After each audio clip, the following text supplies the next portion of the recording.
Mr. President, the Russians haven't dismantled the missiles they have in Cuba yet. This is quite the situation. Get the cameras. Yes, sir. People of America, it shall be a policy of this nation to regard any nuclear missile launched from Cuba against any nation of the Western Hemisphere as an attack by the Soviet Union on the United States, requiring a full retaliatory response upon the Soviet Union. How did it get to this point? The closest that the Cold War ever actually came to a full-on conflict, the Cuban Missile Crisis. The Cuban Missile Crisis started when the Americans had set up nuclear weapons in Italy and Turkey.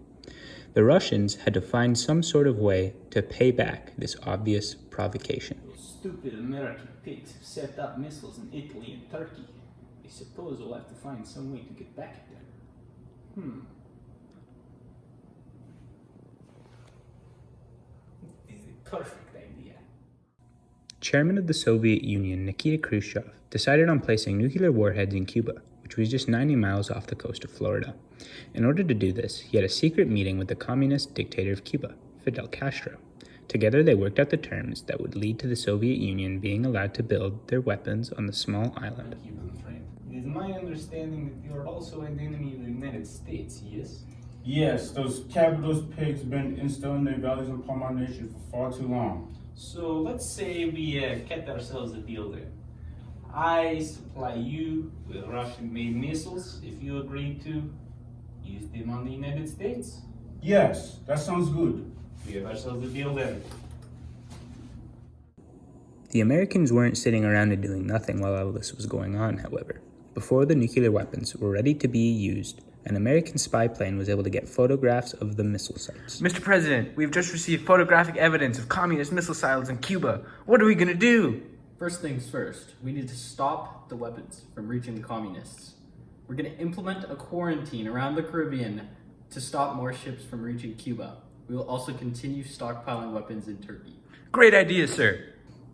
President Kennedy had specifically used the word quarantine instead of blockade because, in legal terms, a blockade was a sign of war, and the last thing that the Americans wanted was a full-on war with the Soviets.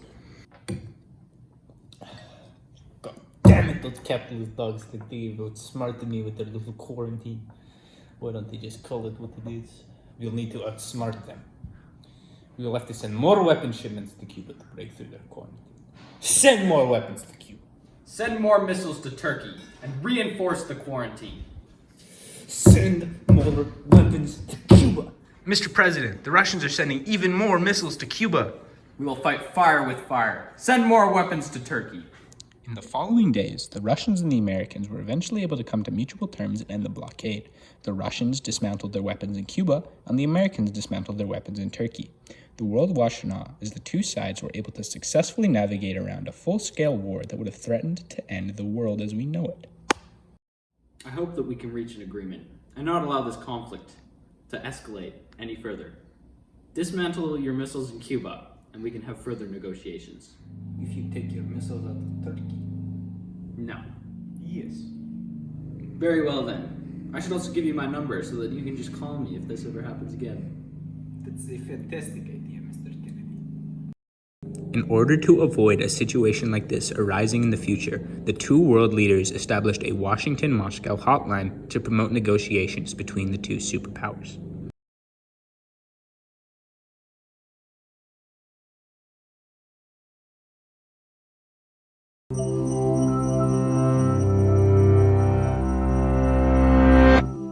It's not hard to imagine a world where at any given moment, you and everyone you know could be wiped out without warning at the push of a button.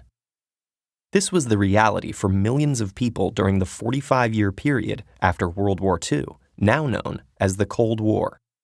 As the United States and Soviet Union faced off across the globe, each knew that the other had nuclear weapons capable of destroying it. And destruction never loomed closer than during the 13 days of the Cuban Missile Crisis. In 1961, the U.S. unsuccessfully tried to overthrow Cuba's new communist government. That failed attempt was known as the Bay of Pigs, and it convinced Cuba to seek help from the USSR. Soviet Premier Nikita Khrushchev was happy to comply by secretly deploying nuclear missiles to Cuba, not only to protect the island, but to counteract the threat from U.S. missiles in Italy and Turkey. By the time U.S. intelligence discovered the plan, the materials to create the missiles were already in place. At an emergency meeting on October 16, 1962, military advisors urged an airstrike on missile sites and invasion of the island. But President John F. Kennedy chose a more careful approach. On October 22nd, he announced that the U.S. Navy would intercept all shipments to Cuba. There was just one problem. A naval blockade was considered an act of war. Although the president called it a quarantine that did not block basic necessities, the Soviets didn't appreciate the distinction. In an outraged letter to Kennedy, Khrushchev wrote, "The violation of freedom to use international waters and international airspace is an act of aggression which pushes mankind toward the abyss of world nuclear missile war." Thus ensued the most intense 6 days of the Cold War. While the U.S. demanded the removal of the missiles, Cuba and the USSR insisted they were only defensive. And as the weapons continued to be armed, the U.S. prepared for a possible invasion.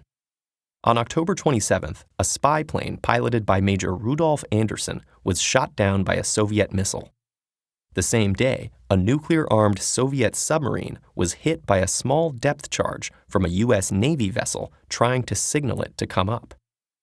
The commanders on the sub, too deep to communicate with the surface, thought war had begun and prepared to launch a nuclear torpedo. That decision had to be made unanimously by 3 officers. The captain and political officer both authorized the launch, but Vasily Arkhipov, second in command, refused. His decision saved the day, and perhaps the world. But the crisis wasn't over. For the first time in history, the U.S. military set itself to DEFCON 2, the defense readiness one step away from nuclear war. With hundreds of nuclear missiles ready to launch, the metaphorical doomsday clock stood at 1 minute to midnight. But diplomacy carried on. In Washington, D.C., Attorney General Robert Kennedy secretly met with Soviet Ambassador Anatoly Dobrynin. After intense negotiation, they reached the following proposal.